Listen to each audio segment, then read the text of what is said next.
భర్త విధులు ఎంతమందికి అర్థమయ్యాయి? ఇప్పుడు వరకు చెప్పింది సిర్ఫ్ భర్త విధులే. భర్తల గురించి, యంగ్స్టర్స్ గురించి ఎంతమందికి అర్థమైనాయండి?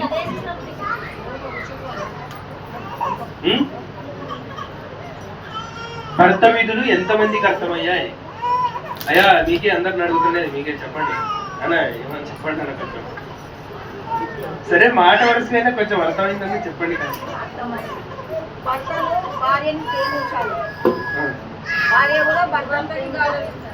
ఇంకా ఇక భార్యల గురించి చూద్దాం. భార్య విధులు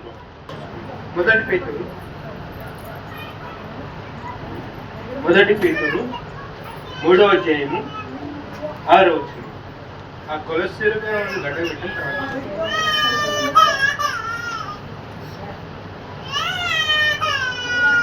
6వ వచనం.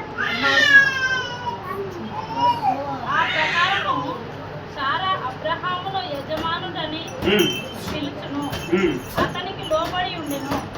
వీరును యోగంగా నడుచుకొనుచు ఏ భయమునకు బెదరకై ఉన్న ఎడల ఆమెకు పిల్లలగురు.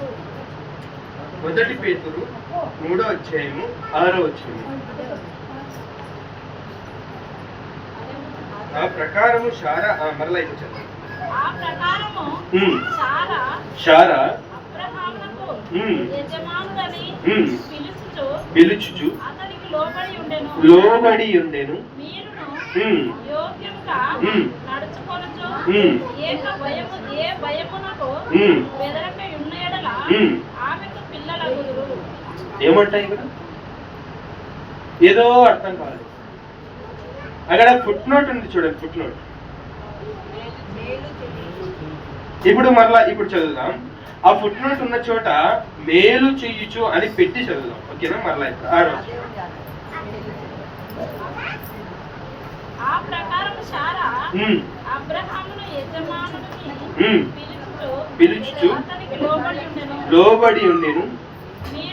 మీరును యోగ్యముగా నడుచుకొనుచు కాదు, మేలు చేయుచు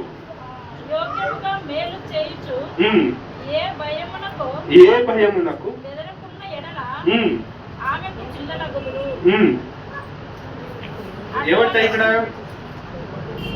ఏమంటాయి ఇక్కడ? అర్థం కాలేదు. భర్త అంట ఇప్పుడు భార్య భర్తలని ఎవరికి చూపిస్తున్నాడు అని అంటే అబ్రాము శారమ్మ గారితో చూపిస్తూ అబ్రహాం గారిని ఏమని పిలుస్తున్నాడు అక్కడ? పిలుస్తున్నాడు. ఆయన ఏం చేశాడు?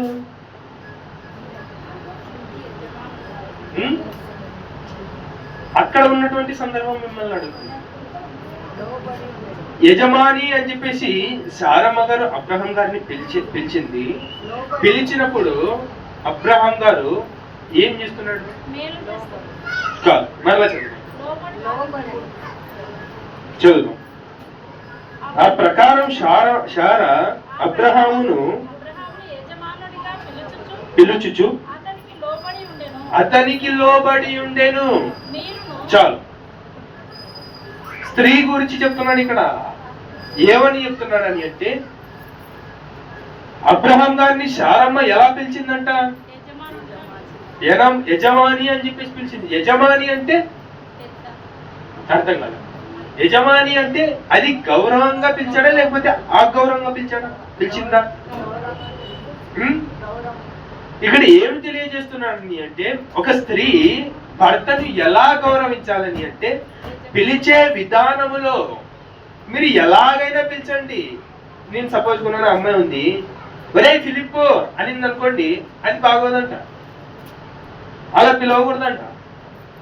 ఒరే ఏం చేస్తున్నావురా అని అన్నా అనుకో, నేను కాబట్టి ఏదో కామెడీ చేస్తుంది అనుకుంటాను.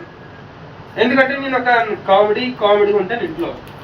అదే వేరే వాళ్ళు అయితే ఏంటంటే నాకే నువ్వు అలా పిలుస్తావని కర్రనో గట్టులో ఏదో ఏర్పడతారు. అంతే కదండి. అమర్యాదకు పిలిస్తే ఏ మొగుడు కూడా సైలెంట్గా ఉంటాడు. ఒకటో రెండో పీకి మాట్లాడతారు. అంటే ఇక్కడ ఏం తెలియపరుస్తున్నాడని అంటే, ఒక భార్య వచ్చేసి భర్త దగ్గర ఎలా ఉండాలని అంటే, ఏ విషయంలో అయినా కానీ గౌరవం కలిగి ఉండాలని, గౌరవించాలంట. అలా గౌరవించినప్పుడు భర్త ఏం చేస్తాడని అంటే మేలు చేస్తాడంట. అది చెప్తున్నాడు ఇక్కడ. మరలా చదువు.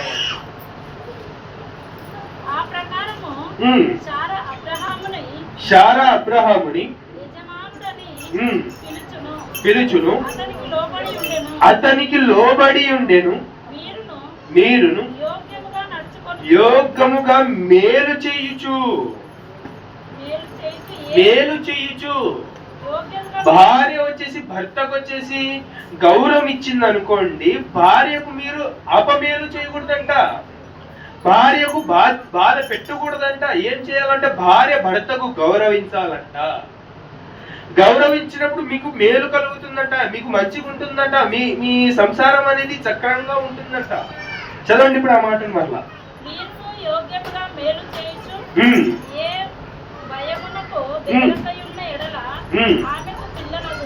ఆమెకు పిల్లలు అగుదురు. ఆ పిల్లలు అగుదురు గడ్డకు పెట్టేయండి. భయమునకు ఇక్కడ ఏమని తెలియపరుస్తున్నాడు అని అంటే, భార్య వచ్చేసి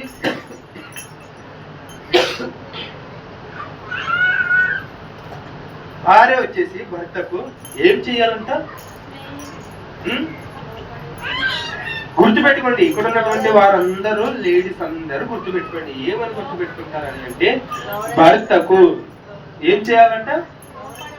లోబడి ఉండాలి, అలాగే గౌరవించాలి. నెక్స్ట్ ఇంకా ఏం చెప్తున్నాడు అని అంటే చూద్దాం. తీతుకు రాసినటువంటి పత్రిక 2వ అధ్యాయము 4వ వచనం.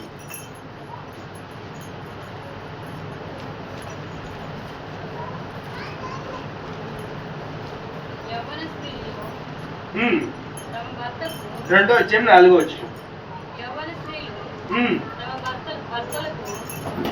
అక్కడ 4వ వచనం లేదు, అంటే 3 నుండి చదవాలి. 2వ అధ్యాయము 4వ వచనం.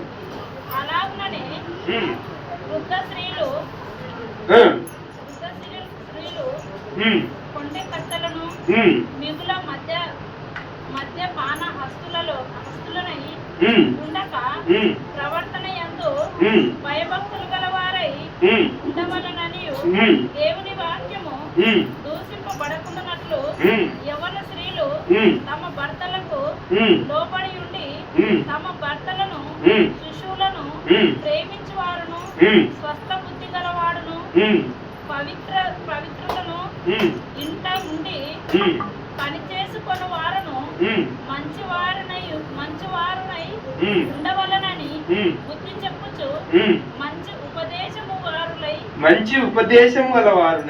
మంచి ఉపదేశము చేయువారునై ఉండవలనని బోధించుము.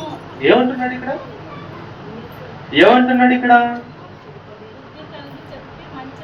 అలా స్త్రీ అంట ఏం చెయ్యాలంట? మరలా ఇప్పుడు 3వ వచనం.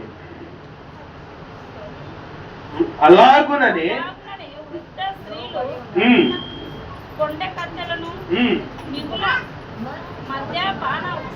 కొండె కత్తులు అంటే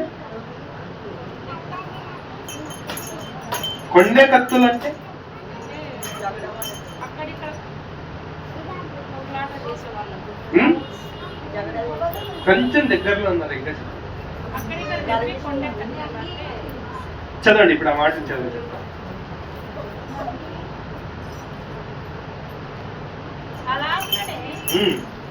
వృద్ధ స్త్రీలు కొండె కత్తెలను మిగుల మధ్య పాన శక్తులు ఉండగా ప్రవర్తన యందు భయభక్తులు గలవారై ఉండవలననియు, దేవుని వాక్యము దూషింపబడకుండానట్లు యవ్వన స్త్రీలు తమ భర్తలకు లోబడి ఉండి తమ భర్తలను శిశువులను ప్రేమించు వారును. చాలు. ఏమంటున్నాడు ఇక్కడ? యవ్వన స్త్రీల గురించి చెప్తున్నాడు. ఇప్పుడు యవ్వన స్త్రీల గురించే ఎందుకు చెప్తున్నాడు అని అంటే, పెళ్ళైన కొత్తలో కొన్ని రోజులు బాగానే ఉంటుందండి, పెళ్ళైన కొత్తలో బాగుంటది కదండి. ఏ సంసారం అయినా చూడవచ్చడం ఉంటుంది. అబ్బా ఎలా ఉంటుందంటే, ఇప్పుడు నా సంసారం గురించి నేను చెప్పట్లేదు. బాగా బైబిల్ తెలిసినోడైతే, ఒక స్త్రీ అయినా కానీ పురుషుడైనా కానీ బైబిల్ ఈ పెళ్లి విషయాల్లో కానీ బైబిల్ తెలుసుకొని పెళ్లి చేసుకున్నప్పుడు ఎలా ఉండాలి, పెళ్లి చేసుకోకున్నప్పుడు ఎలా ఉండాలని చెప్పేసి బైబిల్ చదివి నేర్చుకున్నవాడైతే సంసారం అనేది సక్రమంగా నడుపుకొని పోతాడు. కాస్త గొడవ జరిగినా కానీ ఇతరులకు కొంచెం క్షమాపణ జరుగుతూ ఉంటుంది. కానీ పెళ్లి బైబిల్ చదువుకోకుండా, బైబిల్ కాస్త తెలుసుకోకుండా ఏదో పెద్దలు పెళ్లి నిశ్చయించారని చెప్పేసి పెద్దల ప్రకారంగా పెళ్లి చేసుకున్నారంటే కాస్త ఆ 2-3 నెలలు 5-6 నెలలు బాగుంటుందచ్చేమో, కానీ ఏ పెళ్లి అయినా కానీ అయిపోయిన తర్వాత కొన్ని గొడవలు జరుగుతాయి.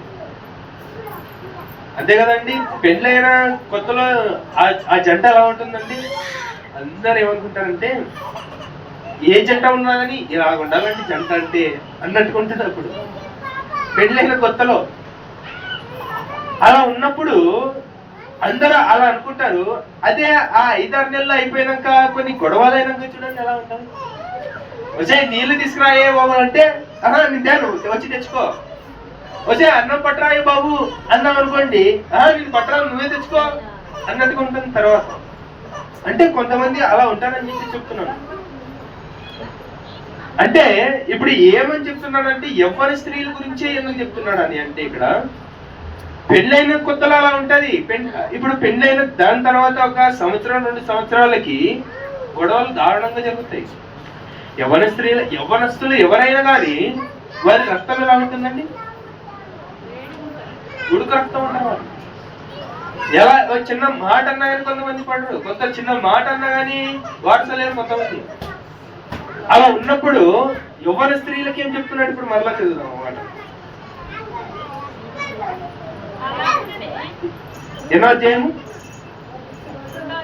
తీతుకు 2వ అధ్యాయం 4వ వచనం. అదే 3 నుండి.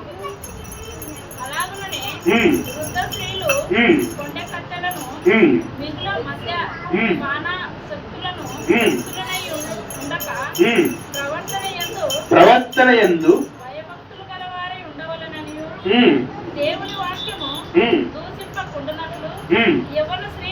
యవ్వన స్త్రీలు తమ భర్తలకు లోబడి శిశువులను ప్రేమించు. చాలు చూడండి, ఏ వచనం చదవండి. ఇప్పుడు మనం చూసిన ప్రతి ఒక్క వచనంలో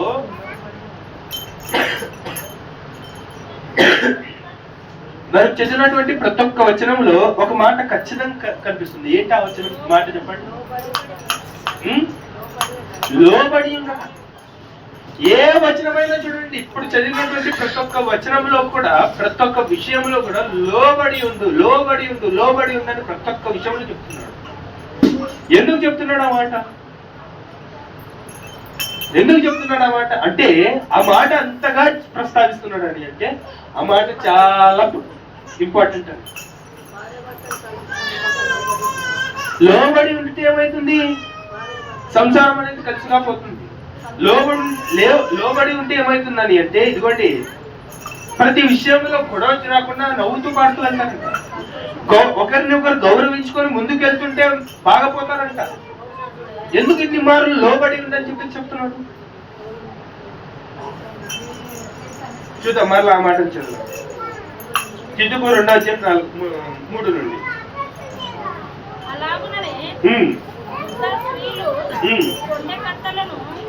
వృద్ధ స్త్రీల గురించి చెప్తున్నాడు. కొండ కత్తలు అంటే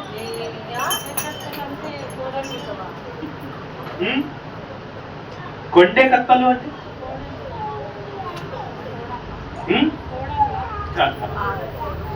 వృద్ధుల గురించి చెప్తున్నాడు. వృద్ధులు ఎలా చేస్తారంటే, కొంత పల్లెటూరు అదే వెళ్ళామనుకోండి, కత్తలు పడతారు. కొడవలు అంటారే.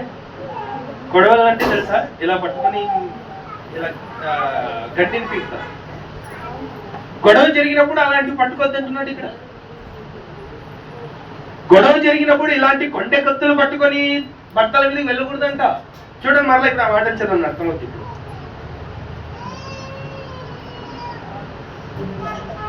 అలాగుననే వృద్ధ స్త్రీలు అంటే ముసలోళ్ళు, లేదంటే కాస్త 40 వయసు ఇంకా 35 అలా ఉంటుంది, అదే కదండి. 40 వయసు మినిమం, 40, 45, 35 అలా. ఆ వయసులో కోపం వచ్చింది, కొంతమంది కోపం వచ్చింది అనుకుంటే అయిపోయాక పల్లెటూరులో వెళ్ళాలనుకోండి, కొట్లాట్లు అయిపోతే ఏం లే, గిన్నెలు, బావగ్యాండ్లు, లేదంటే కత్తులు, కటార్లు, గడార్లు ఇలాంటివన్నీ బయటకు వస్తాయి గొడవ అయితే. అలాంటి పట్టుకోద్దంటున్నాడు ఇక్కడ. ముందు చూడండి, ఇంకా కింద అపవాదులు అని ఉంటది ఆ ఫుట్ నోట్ లో, అక్కడ కింద చూడండి. ఇప్పుడు 3వ వచనం, అలాగునని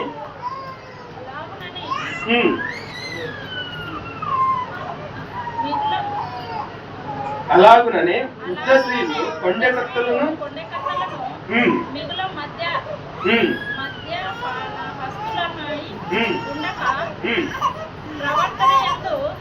చూడండి. ఇక్కడ ఇంకొక ఫుట్ నోట్ ఉంది కింద చూడండి, మిగుల పానహస్తులు అంటున్నాడు. చదవండి ఆ మాట ఇప్పుడు. మద్యపానస్తులనై కింద ఫుట్ నోట్ అక్కడ క్లారిటీ ఉంటది, అక్కడ చదవండి ఇప్పుడు.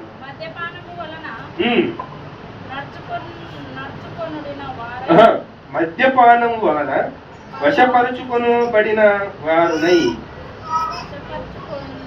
అంటే కొంతమంది ఆడవారు ఏం చేస్తారంటే తాగుతారంట, అదే చెప్తున్నాడు కదండి ఇక్కడ. మద్యపానం అంటే ఇప్పుడు చూడండి, అక్కడ చదవండి ఇప్పుడు అర్థం అవుతుంది.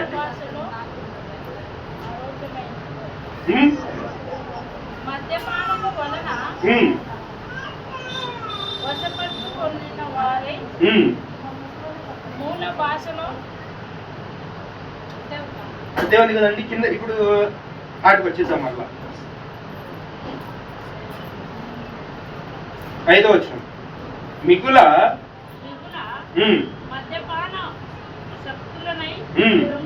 ఇండక ప్రవర్తన యందు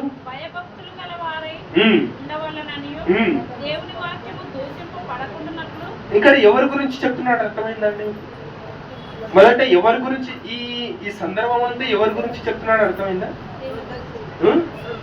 వృద్ధ స్త్రీలు కానీ యవ్వన స్త్రీలు కానీ ఎవరైనా కానీ, స్త్రీలే, ఏ స్త్రీ అనేది కాదు, స్త్రీ గురించి చెప్తున్నాడు ఇక్కడ. ఎలా ఉండాలని అంటే భర్తతో చెప్తున్నాడు. ఇప్పుడు చదవండి ఇప్పుడు 5వ వచనం,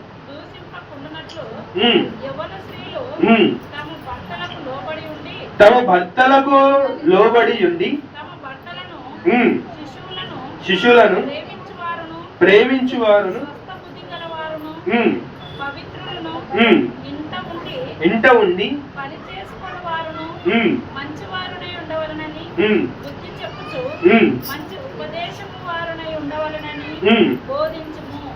ఏమంటున్నాడు ఇక్కడ?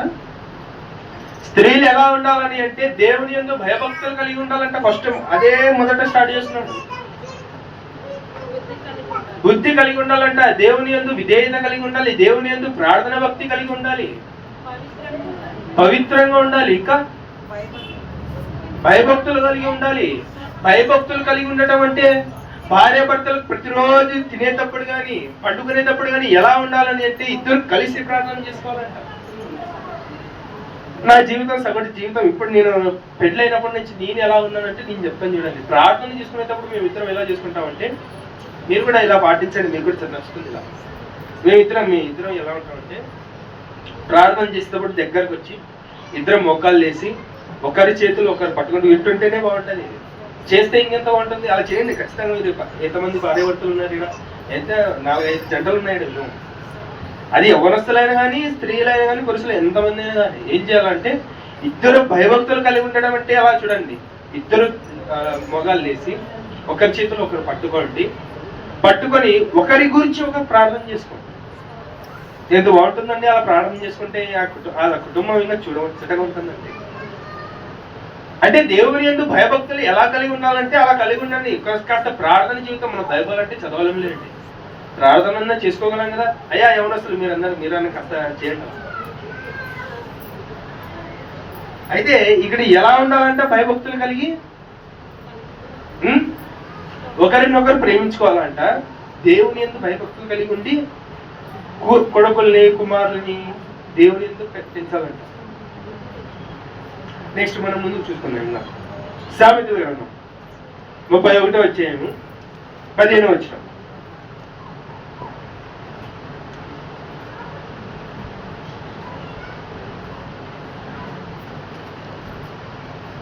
సామెతల గ్రంథము 15వ అధ్యాయము 31వ అధ్యాయము 15వ వచనం.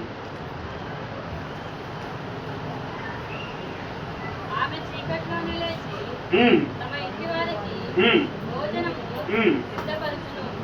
తన పనికత్తెలకు వద్యము ఏర్పరచును.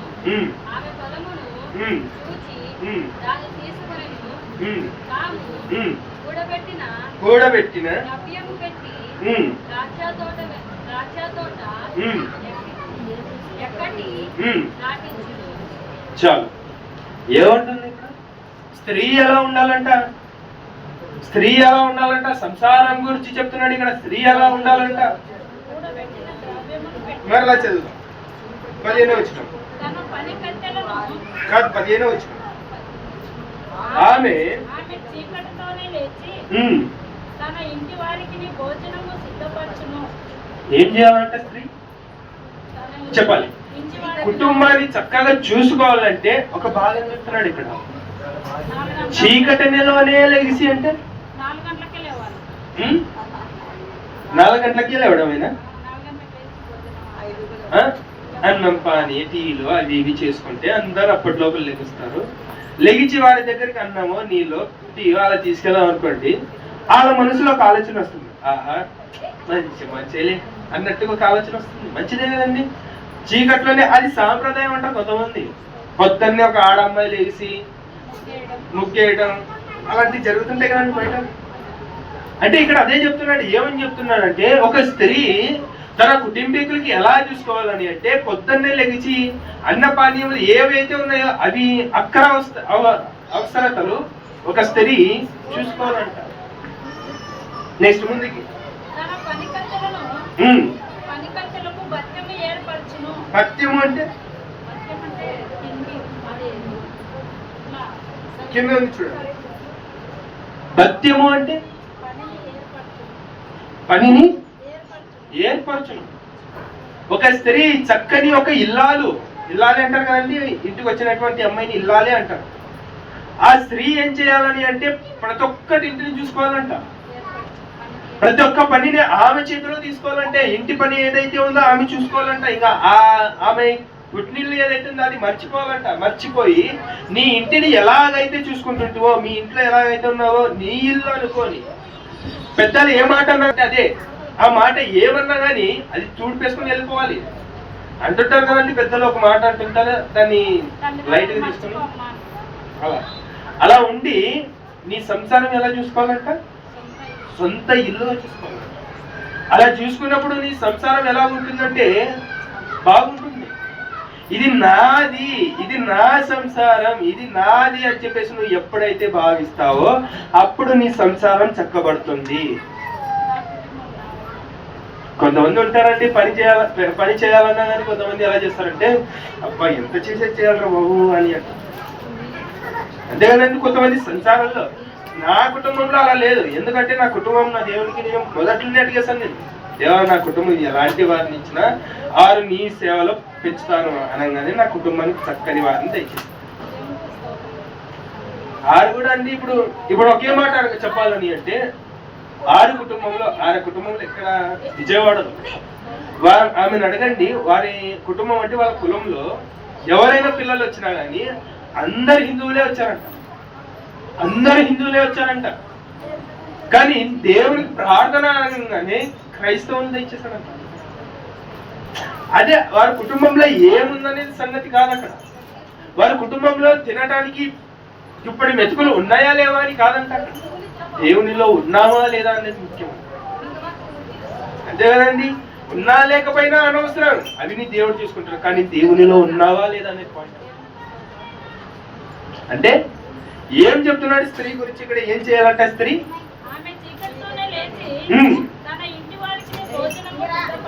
తన పనికత్తెలకు భత్యము ఏర్పరచును. భత్యం అనే దగ్గర పని అని పెట్టండి. తన పనికత్తెలకు పని ఏర్పరచును. ఆమె పొలమును చూసి దానిని తీసుకొచ్చు తాము కూడబెట్టిన ద్రవ్యము పెట్టి ద్రాక్ష తోట ఒకటి నాటించెను. ఆమె నడికట్టు చేత నడుము బలపరుచుకొని చేతులతో బలముగా పనిచేయును. తన వ్యాపార లాభము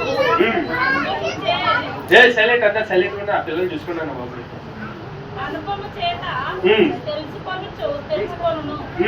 రాత్రి వేళ ఆమె దీపము ఆరిపోదు. రాత్రి వేళ ఆమె దీపము ఆరిపోదు. చాలండి. ఇక్కడ ఏమంటున్నాడని అంటే సింపుల్ గా మీకు అర్థం కాలేదు. ఇక్కడ సంసారం అనేది నాది ఎప్పుడైతే అనుకుంటామో, సంసారం అన్నది నా ఇల్లు, ఇప్పుడు మా ఇల్లు కాదు, ఇది భర్త ఇల్లు కాదు, ఇది నా ఇల్లు, నా సంసారం, నా ఇల్లు, ఇది సొంతం నా ఇల్లు అని ఎప్పుడైతే అనుకుంటామో అప్పుడు నీ దగ్గర ఉన్నటువంటి డబ్బులు ఆలోచించాలి. అదే కదండి ఒక స్త్రీ ఏం చేస్తుందంటే, ఇప్పుడు మరలా చెప్తాను కింద 16 వచ్చి చివరి లైన్స్ 15 వచ్చిన చివరి లైన్స్. తన పనికత్తెలను భర్తను ఏర్పరచును. ఆమె పొలమును దాని చూసి దానిని తీసుకొనును. తాము కూడబెట్టిన ద్రవ్యము పెట్టి ద్రాక్ష తోట ఒకటి నాటించును. ఆమె నడికట్టు చేత నడుము బలపరుచుకొని చేతులతో బలముగా పనిచేయును. తన వ్యాపార లాభమును అనుభవము చేత తెలుసుకొనును. రాత్రి వేళ ఆమె దీపము ఆరిపోదు. ఏమంటున్నాడు ఇక్కడ? అర్థమైందండి మాటలు. సంసారం అన్నది ఎప్పుడైతే మనం అనుకుంటామో అక్కడ ఆడ స్త్రీ అనే అనట్లేదు, ఆడపిల్లనే కాదని అంటాం లేదు. మనం అనుకున్నాం, ఒక మగపిల్ల కానీ ఎవరైనా కానీ అనుకున్నాం. సంసారం మనం అనుకున్నప్పుడు సంసారంలో మనం ఎదుగుతున్నాం. సంసారం అంటే అర్థం చెప్పండి కాస్త, ఎవరైనా చెప్పండి కాస్త. సంసారం అంటే అర్థం చెప్పండి. సంసారం అంటే అంటే మొత్తం సంసారం అంటే పూర్తిగా అంత వస్తుంది. అందులో కుటుంబం, ఇల్లు, పని అంత వస్తుంది. ఆ సంసారం ఏలాలంటే ఎవరంట? ఒక ఆడ స్త్రీ ఆ సంసారం ఏలాలని అంటే మొదట దేవుని యందు భయభక్తులు కలిగి, అలా ఏలడానికి బలం ఎక్కడి నుండి వస్తుందంటే దేవుని ఎదుట భయభక్తులు కలిగితే అలాంటి జ్ఞానాన్ని దయచేయగలడేమో దేవుడు. నీ కుటుంబంలో, నీ సంసారంలో బాధలు, వేదనలు వస్తున్నాయంటే ఒకటి దేవుని ఎదుట నువ్వు విధేయత లేవని, దేవుని ఎదుట భయభక్తులు కలిగి లేవని అర్థం. అంతే కదండి. ఊకునే పోయిన ఆదివారం ఇదే చెప్పాను నేను. నీ జీవితంలో బాధలు ఊకునే వస్తున్నాయంటే దేవుని ఎదుట నువ్వు కనెక్షన్ కట్ అయిపోతుందేమో. ముందుకు చూద్దాం మళ్ళా. తీతుకు రాసినటువంటి 2వ అధ్యాయం 10వ వచనం. ఒక స్త్రీ ఏం చేయాలంట? పగటినే లేచి, చీకట్లో ఉన్నప్పుడే లేచి, కుటుంబానికి ఏ అవసరతలు ఉన్నాయో ముందుగానే తెలుసుకొని అవి నీ చేయబెట్టాలంట ఒక స్త్రీ. నెక్స్ట్ ముందుకి తీతుకు రాసిన పత్రిక 2వ అధ్యాయము 10వ వచనం.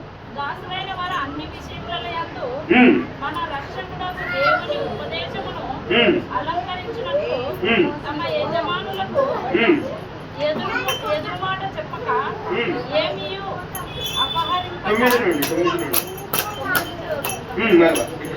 దాసులైన వారు అన్ని విషయములందు మన రక్షకుడకు దేవుని ఉపదేశమును అలంకరించినట్లు తమ యజమానులకు ఎదురుమాట చెప్పక ఏమీయు అపహరింపక సంపూర్ణమైన మంచి నమ్మకమును కనపరచుచు అన్ని కార్యములు యందు వారిని సంతోషపెట్టుచు వారికి లోబడి ఉండవలనని వారిని హెచ్చరించుము. ఏమంటే ఇక్కడ వారిని హెచ్చరించుము. చాలు. ఏదో చెప్పాడు మరలా స్త్రీని గురించి. కుటుంబంలో అంటే అత్తమామ వారి కుటుంబంలో ఎలా ఉండాలంట ఒక స్త్రీ? అన్ని కార్యములందు వారిని సంతోషపెట్టుచు వారికి లోబడి ఉండుట. ఏంటి ఆయన గొడవ చెప్తుంది. చెప్పు, లోబడి ఉండుట. గట్టి చెప్పు, ఏం కాదు. గట్టిగా చెప్పు. నమ్మకంగా ఉండాలి. ఇంకా లోబడి ఉండాలి. చూద్దాం, మరలా ఆ మాటని చదువు. మరలా 9వ వచనం. లేదు మీరు చదవండి. ఆమె వింటుంది, ఖచ్చితంగా చెప్తుంది. చెప్పండి. దాసులైన వారు అన్ని విషయముల యందు మన రక్షకుడకు దేవుని ఉపదేశమును అలంకరించుకున్నట్లు తన యజమానులను ఎదురుమాట చెప్పక. భార్య చూడండి, భార్య ఏం చేయాలంట? చూడండి ఫస్ట్ మరలా ఇప్పుడు అక్కడి నుంచి స్టార్ట్ అవుతుంది. తమ యజమానులకు చెప్పక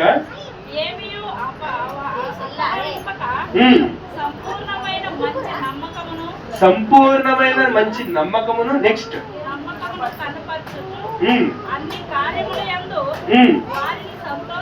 వారిని అంటున్నాడంటే వారిని ఎవరు? ఇప్పుడు ఒక మాటనండి, నేను కుటుంబంలో సంతోషం లేదంటే అర్థం కాదు మీకు. ఇప్పుడు ఒక కుటుంబం వస్తుంది అంటే అత్తమామ కుటుంబం వస్తుంది, అత్తమామ కదండి.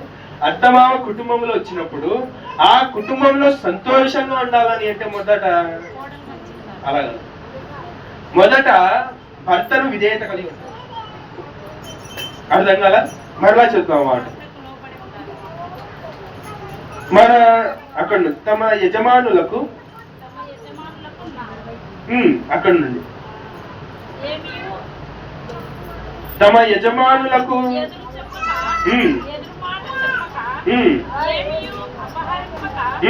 సంపూర్ణమైన మంచి నమ్మకము కనుపరచుచు అన్ని కార్యముల యందు వారిని సంతోషపెట్టుచు వారికి లోబడి ఉండవలెను. వారిని హెచ్చరించుము. ఏమంటున్నాడు ఇప్పుడు? స్త్రీ గురించి చెప్తున్నాడు. నీ తల్లి కుటుంబాన్ని వదిలేసావు, నీ మామయ్య వాళ్ళ దగ్గరకు వచ్చేసావు, అక్క వాళ్ళ దగ్గరకు వచ్చేసావు. వచ్చినప్పుడు అక్కడ నువ్వు సంతోషంగా ఉండాలంటే ఇక్కడ చెప్తున్నటువంటి కార్యాలు చేసావంటే నీ జీవితం సంతోషంగా ఉంటుంది. అర్థమవుతుందండి? అర్థమైందండి ఇప్పుడు మాట? సంతోషంగా ఉండాలంటే ఏం చేయాలి? భర్తకు ఎదిరించాలా? భర్త చెప్పిన మాట వినకూడదా? విన్ని కాదా? నమ్మకంగా ఉండాలి. తన అందరినీ చూసుకోవాలంట, అందరినీ ఆనందపరచాలంట. ఆనందపరచడం అంటే ఏదో అదో ఆ కొండని ఎత్తమన్నారు వాళ్ళు ఏమి ఆ చెప్పిన మాట వినమంటారు. అలా విన్నామంటే అయితే వాళ్ళు సంతోషమే. ముసలోళ్ళు కదండి వాళ్ళు. ముసలోళ్ళు ఏమో పెద్దగా ఏమో ఆలోచించారు, ముసలోళ్ళు చిన్న చిన్నగా చెప్తుంటారు, అవి చేసేయడం. అంటే అప్పుడు కుటుంబం ఏమవుతుందంటే సంతోషం ఉంటుంది, ఆనందంగా ఉంటుంది, హ్యాపీగా సాఫీగా నడుస్తుంది. అలా నడవట్లేదంటే నువ్వు వారి మాట ఎక్కడ వినట్లేదో అంతే కదండి. కొంతమంది కుటుంబాల్లో ఆడపిల్లకు సంతోషం లేదంటే ఆడపిల్ల ఎక్కడ మాట వినట్లేదనో. ముందుకు చూద్దాం మరలా. సామెతల గ్రంథం 31వ అధ్యాయము 12వ వచనం.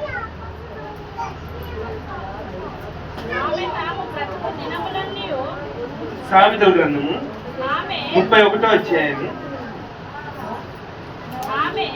12వ వచనం.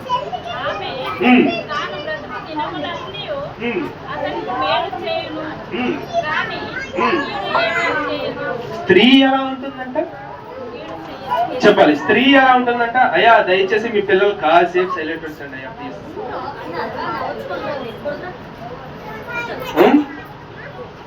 ఎలా ఉంటుందంట స్త్రీ? చూడండి ఇప్పుడు 12వ వచనం. ఆమె తాను బ్రతుకు దినములన్నీ అతనికి మేలు చెయ్యును కానీ కీడేమీ చెయ్యదు. స్త్రీ మంచి స్త్రీ ఏం చేస్తుందంట? మేలు చేస్తుంది. స్త్రీ భర్త బాధ పెట్టినా గాని భర్త మనసును అర్థం చేసుకుంటుందంట స్త్రీ. మొదట భర్త బాధ పెట్టకూడదంటే భార్య ఏం చేయాలంట చెప్పాలి. భార్య ఏం చేయాలంట? నమ్మకం ఉంచాలి. అప్పుడు భార్య మంచి భార్య ఏం చేస్తుందంటే భర్తకి మంచి పనే చేస్తుందంట, కీడు పని మాట తెప్పించే పని ఏమీ చేయదంట, మేలేం చేస్తుందంట మంచి స్త్రీ. ఇంకేం చెప్తున్నాడు చివరి వచ్చిన కొన్ని మాటలు ఉన్నాయి. ఆమె తాను బ్రతికే దినములన్నీ అతనికి మేలు చేయను గాని కీడేమి చేయదు. ఆమె గొర్రె పొత్తును, అవిసెనారను వెదుకును, తన చేతులార వాటితో పనిచేయును. ఏమంట? తన చేతులార వాటితో పనిచేయును. ఏమంటున్నాడు మరలా? ఆమె గొర్రె చొప్పున ఆమె గొర్రె పొత్తును, అవిసెనారను వెదుకును, చేతులార వాటితో పనిచేయును.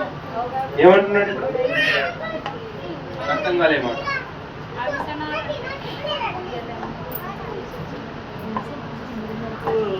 సమయం అయిపోతుంది కాబట్టి ఫాస్ట్ ఏర్పడతారు, 5 minutes ఏర్పడతారు. ఇంత వివరించే టైం ఏం లేదు, మీకు అర్థం కూడా కాలేదు. సరే, తిమోతికి రాసిన మొదటి పత్రిక, తిమోతి రాసినటువంటి మొదటి పత్రిక 2వ అధ్యాయం 10వ వచనం. ఇంకా కాసేపు ఓపిక కొట్టండి, అయిపోతుంది. 10వ వచనం.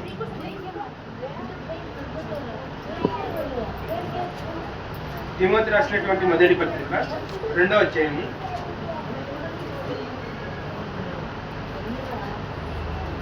10వ వచనం. దైవభక్తి గల వారమని చెప్పుకొను స్త్రీలకు తగినట్టుగా సత్క్రియల చేత తమ్మును తాము అలంకరించుకొనవలెను. ఏమంట? అలంకరించుకొనవలెను. అర్థం కాలేదు, మరలా మాట చెప్పు. దైవభక్తి గల వారమని చెప్పుకొను స్త్రీలకు తగినట్టుగా సత్క్రియల చేత తమ్మును తాము అలంకరించుకొనవలెను. నెక్స్ట్ ముందుకు 11. అలంకరించుకొనవలెను. స్త్రీలు మౌనముగా ఉండి సంపూర్ణ విధేయతతో నేర్చుకొనవలెను. ఏమంట? స్త్రీ ఎలా ఉండాలంట? మౌనంగా. మౌనం దేనికి కారణం అంటే, ఇదిగోండి, ఇప్పుడు మౌనంలో ఉన్నటువంటి ఒక విధానం ఏంటంటే, భర్త గొడవాడుతున్నప్పుడు అంట, భర్త కోపంలో ఉన్నప్పుడు అంట, భార్య వచ్చేసి అరవకూడదు, భర్తకు హై బీపీ వచ్చేదంట. అప్పుడు అర్థమైందంటే మాట. ఏం చేయాలంట? మౌనంగా ఉండాలంట, కాసేపు సైలెంట్ గా ఉండాలంట. ఆయన కోపం ఎందుకు పడుతున్నాడు, ఎందుకు ఈయనకి ఇంత కోపం వస్తుంది అని చెప్పేసి భార్య అర్థం చేసుకోవాలంట. అది అర్థం చేసుకున్నప్పుడు అంట సంసారం ముందుకు సాఫీగా పుట్టాడు. లేదు, ఎందుకు అరుస్తున్నావు, ఎందుకు ఇంత కోపంలో ఉన్నా అని చెప్పేసి భార్య వచ్చింది అనుకోండి, మోత మోగిపోతాడు అప్పుడే. నెక్స్ట్ ముందుకు ఏమంటున్నాడు చూద్దాం. మళ్ళా సామెతల గ్రంథం 31వ అధ్యాయము 20వ వచనం. అయిపోయింది, ముగించుకున్నాం. సామెతల గ్రంథము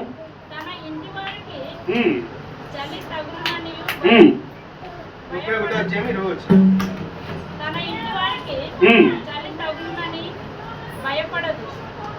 సామెతల గ్రంథము 31వ అధ్యాయము 20వ వచనం.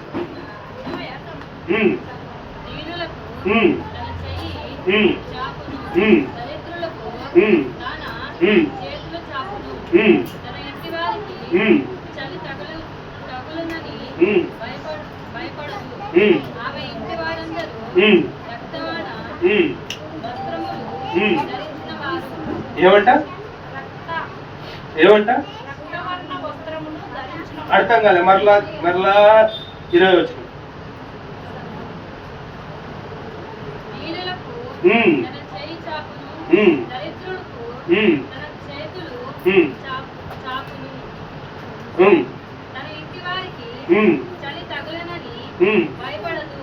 ఏమంట?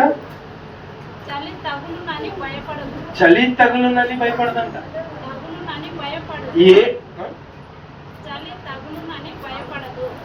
అదే మరి అర్థం. ఇప్పుడు ఒక మాట అంటున్నాను, సరి అయిన స్త్రీ ఆ ఇంటికి వచ్చినటువంటి ఆ స్త్రీనంట ఈ కుటుంబానికి ఏ ఇబ్బంది రాకుండా ఉంటానని చెప్పేసి ఒక ఉద్దేశంతో ఆ స్త్రీ ఉండగలదు. అర్థమైందో లేదో మాట. సరి అయిన స్త్రీ, మంచి స్త్రీ, ఒక గుణవతి అయినటువంటి ఒక స్త్రీ ఈ ఇంటికి ఏ ఆప్తి ఇబ్బంది రాకుండా నేను చూసుకోగలను నమ్మకంతో ఆ స్త్రీ ఉంటుంది. అర్థమైందండి మాట. చలి అంటే అబ్బా చలి తగులుతుంది నాకు కప్తామని కాదు అర్థమైందండి. ఊహించుకోండి. చివరి మాట అంటే అందరికి గురించి చెప్తున్నటువంటి మాట, స్త్రీలకు కానీ పురుషులకు కానీ చెప్తున్నటువంటి మాట. ఈ మాట ముగించుకొని ఈ మాట మాట్లాడుకొని ముగించుకోండి. కొరింథీయులకు రాసినటువంటి మొదటి పత్రిక 7వ అధ్యాయం 3వ వచనం.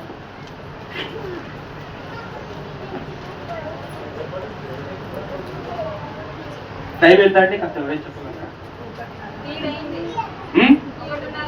1:30 అయిందండి. మంచిది. కొరింథీయులకు రాసినటువంటి మొదటి పత్రిక 7వ అధ్యాయము 3వ వచనం.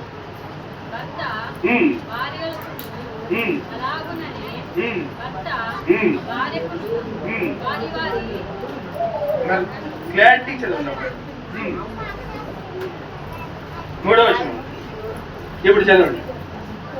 భర్త భార్యలకును అలాగునని భార్య భర్తకును వారి వారి ధర్మములు నడుపవలెను. భర్తకే కాని భార్యకు తన దేహము పైన అధికారము లేదు. అలాగున భార్యకే కాని భర్తకు తన దేహమునపై అధికారము లేదు. అర్థమైందండి మాట? మళ్ళా చదవండి. ఇప్పుడు మీరు చదవండి. భర్త భార్యలకును అలాగుననే భార్య భర్తలకును వారి వారి ధర్మములు నడవవలెను. భర్తకే గాని భార్యకు తన దేహము పైన అధికారము లేదు. ఏమట? అధికారం లేదు. భర్తకే గాని భార్యలకు తన దేహము పైన అధికారము లేదు. అలాగున భార్యకే గాని భర్తలకు తన దేహము పైన అధికారం లేదు. ఏమంట? అధికారం లేదు. ఎవరి దేహముల పైన వారికి అధికారం లేదు. దేహముల మీద అధికారం లేదంటే ఇప్పుడు నేను కొట్టొద్దని అర్థం. కొట్టుమని, కానీ ఇప్పుడు నిష్కారణంగా కొట్టకూడదంట.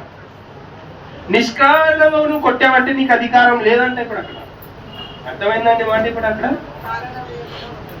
కొంతమంది ఉంటారండి నిష్కారణంగా భార్యల మీద చేసుకునే వాళ్ళు ఉంటారు. కొంతమంది అలా చేసుకోకూడదు. నిష్కారణంగా భర్తలకి అరవకూడదంట. నిష్కారణంగా భార్యల మీద చేసుకోకూడదు. మన జీవితాలు సాఫీగా నడవాలంటే, మన సంసారాలు చక్కగా నడవాలని అంటే భార్యలు భర్తలు గౌరవించండి, భర్తలు భార్యల్ని గౌరవించండి. అలా గౌరవిస్తారని కోరుకుంటూ ఈ నామట్లు ముగిసిన చిన్న ప్రార్థనతో ముగించు. ప్రేమ గల తండ్రి, కృపగల దేవ తండ్రి, ఇంతవరకు మమ్మల్ని కాల్చి కాపాడినందుకు నీకు వేలకలదే వందనాలు, స్తుతులు, స్తోత్రములు. ప్రభా, ఈ ఆదివారం దినాన మేము ఏవైతే మాటలు మేము మాట్లాడుకుని ఉన్నామో మీరే మాకు తోడుగా ఉండండి. అన్ని విషయాల్లో మీరే మాకు సహాయాన్ని దయచేయండి. మీరే మాకు తోడుగా ఉండండి. చెప్పినటువంటి మాటలు వ్యర్థమైపోకుండా మీరే మాకు తోడుగా ఉండండి. అదే ముఖ్యంగా అన్ని విషయాల్లో మీరే కాచి కాపాడండి. ఆలస్యమై ఉంది కనుక నన్ను క్షమించండి. మీరే మాకు ప్రార్థిస్తూ ముందు సమయం అంతా నీ చేతులు కప్పచ్చు. వెళ్తున్నవారు వారి రాకపోకలే అన్ని విషయాల్లో చూడండి. దేవుడు కూడా ప్రార్థించారు. ఈరోజు నేను కూడా రాతండి ఊరికి వెళ్తున్నారా రాకపోతే అన్ని విషయాలు కాచిపోతున్నాను. ముందు సమయం అంతా నీ చేతులకు అప్పగిస్తుంది. మా రక్షకుడు మీ ప్రియకుమారుడు యేసుక్రీస్తు నామములో అడిగి ప్రార్థిస్తున్నాం పరమ తండ్రి. ఆమేన్.